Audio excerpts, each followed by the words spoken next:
आदेश आदेश। मैं astro shopper मित्र प्रवीण आप सभी का स्वागत करता हूं। आज बात करेंगे कुंभ राशि की। मंगल राशि परिवर्तन का कुंभ राशि पर क्या प्रभाव पड़ेगा, इस पर नजर डालेंगे। उससे पहले आपको बताते हैं कि मंगल देव आपके कहाँ कहाँ के स्वामी होते हैं। तो आपके कैरियर के स्वामी मंगल देव हैं, और इसी के साथ साथ आपके पुरुषार्थ के, आपके पराक्रम के स्वामी मंगल देव हैं, जो कि अब तक 12वें स्थान में थे। 12वें स्थान में रहकर के इन्होंने आपको विदेश यात्राएं कराई होंगी। विदेश से आपके कैरियर को कहीं ना कहीं जोड़ने का प्रयास किया होगा। पराक्रम को आपके कहीं ना कहीं मंगल देव ने बढ़ाया होगा, आलस्य को भगाया होगा। 12वें स्थान में मंगल थे, इसलिए कहीं ना कहीं कुछ टेंशन तो आपको जरूर रही होंगी, लेकिन रोग रिपु ऋण को आपने भी पूरा छकाया होगा। छकाया है ना? कमेंट्स करके जरूर बताइएगा। अब मंगल देव का राशि परिवर्तन हो रहा है 16 मार्च को। मंगल देव अपनी उच्च की राशि, किसको, मकर राशि को छोड़ करके आपकी राशि में, कुंभ राशि में, शनिदेव की मूल त्रिकोण राशि में प्रवेश कर रहे हैं, और 24 अप्रैल तक मंगल देव यहीं पर रहने वाले हैं। दाम्पत्य जीवन में थोड़ी सी दिक्कत तो आपने झेली होगी ना। अभी क्या क्या शुभ प्रभाव आपको मिलने वाले हैं, इसके बारे में चर्चा करते हैं। तो 16 तारीख को सेनापति, ग्रहों के सेनापति मंगल देव लग्न में आकर के सबसे पहले तो आपको कैरियर में बहुत ऊंचाइयां देने वाले हैं। आलस्य जो पहले थोड़ा बहुत रह गया था, वो आलस्य अब पूर्ण रूप से आपका समाप्त हो जाएगा। पुरुषार्थ बढ़ेगा, आप खुद पर भरोसा करना सीखेंगे। साढ़े साथी के कारण बड़ी दिक्कतों में रहे हैं भैया। ऊपर से मंगल देव भी 12वें भाव में चले गए थे, तो थोड़ी बहुत दिक्कत तो आपको झेलनी ही पड़ी। हालांकि सुकून भी मंगल देव ने दिया होगा, लेकिन अब मंगल देव आपके लग्न में आकर के पूर्ण रूप से आपके कैरियर को कहीं ना कहीं बना रहे हैं। कोई भूमि आपने खरीद ली थी, वो नहीं बिक रही थी, नुकसान में जा रहे थे, तो अब वो नुकसान आपका मंगल देव पूर्ण करा देंगे। भूमि जहां तक हो सकेगी वो बिक जाएगी, क्योंकि जो भूमि के स्वामी आपकी कुंडली में बनते हैं शुक्र देव, वो मंगल के साथ ही रहेंगे 30 मार्च तक। 16 मार्च से 30 मार्च के बीच में कहीं ना कहीं आपका भूमि का क्रय विक्रय होने का पूर्ण योग बनेगा।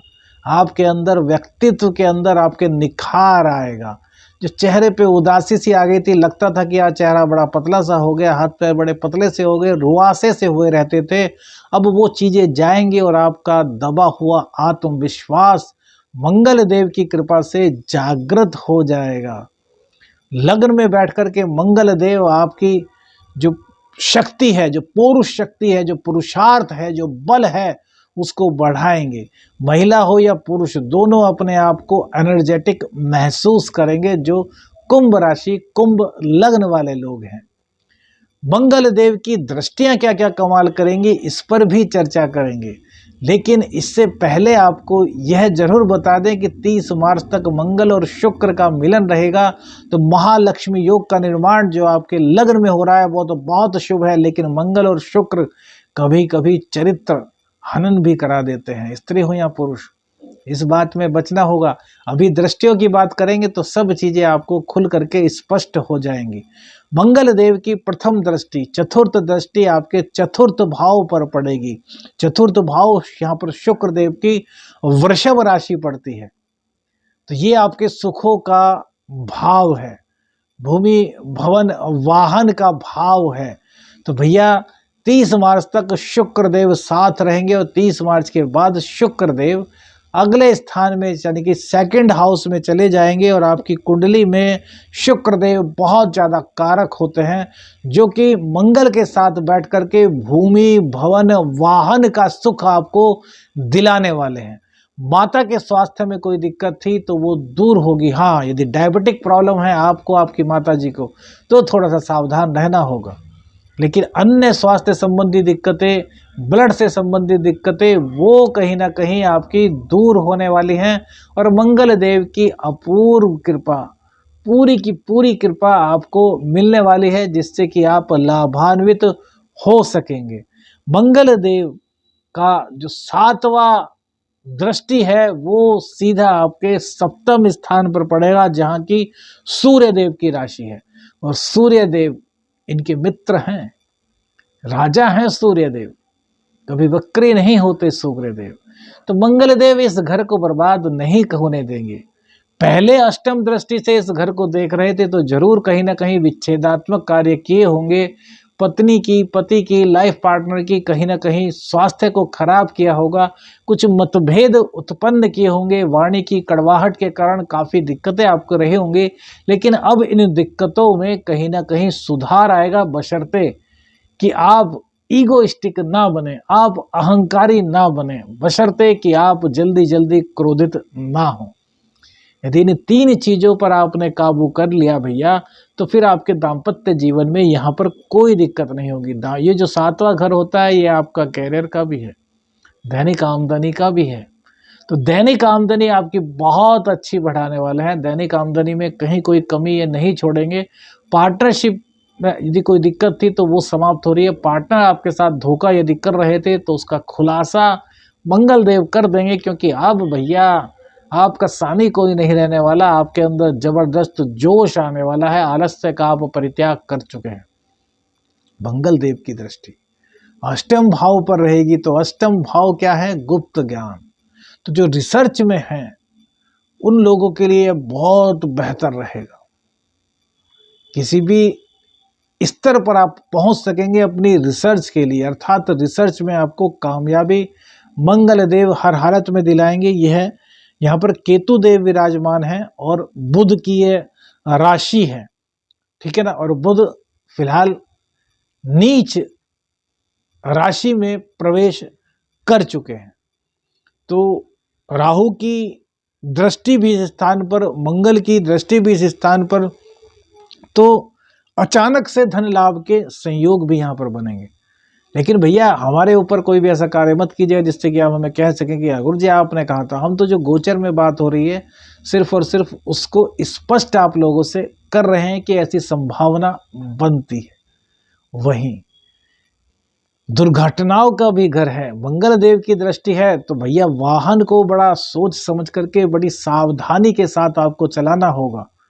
ड्रिंक करके या फिर असावधानी से या फिर स्टंटबाजी में बिल्कुल भी मत चलाएं वाहन को। जोश आपके अंदर रहेगा तो जोश का दुरुपयोग मत कीजिए, जोश का सदुपयोग आपको करना होगा।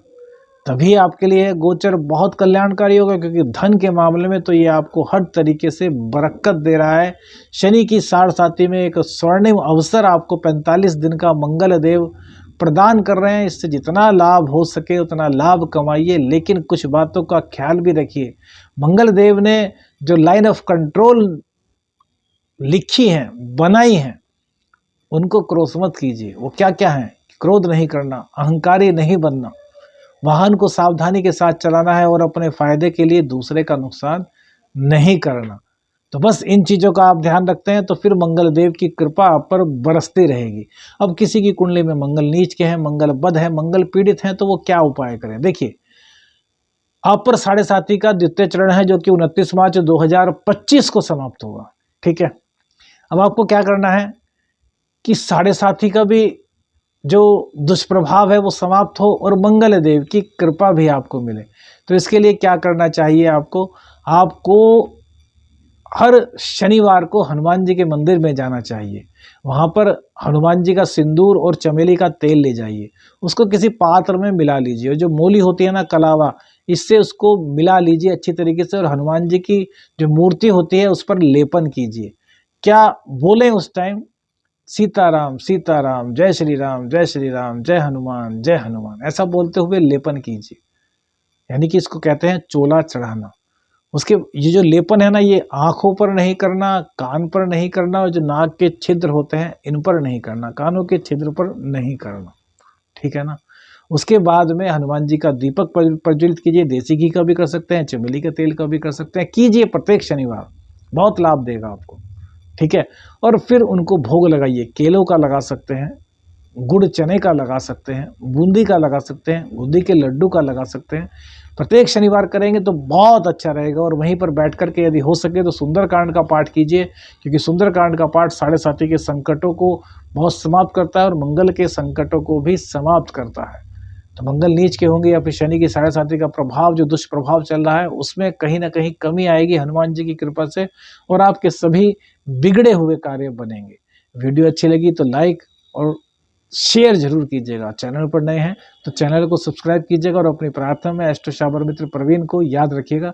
आदेश आदेश अलख निरंजन, हर हर महादेव।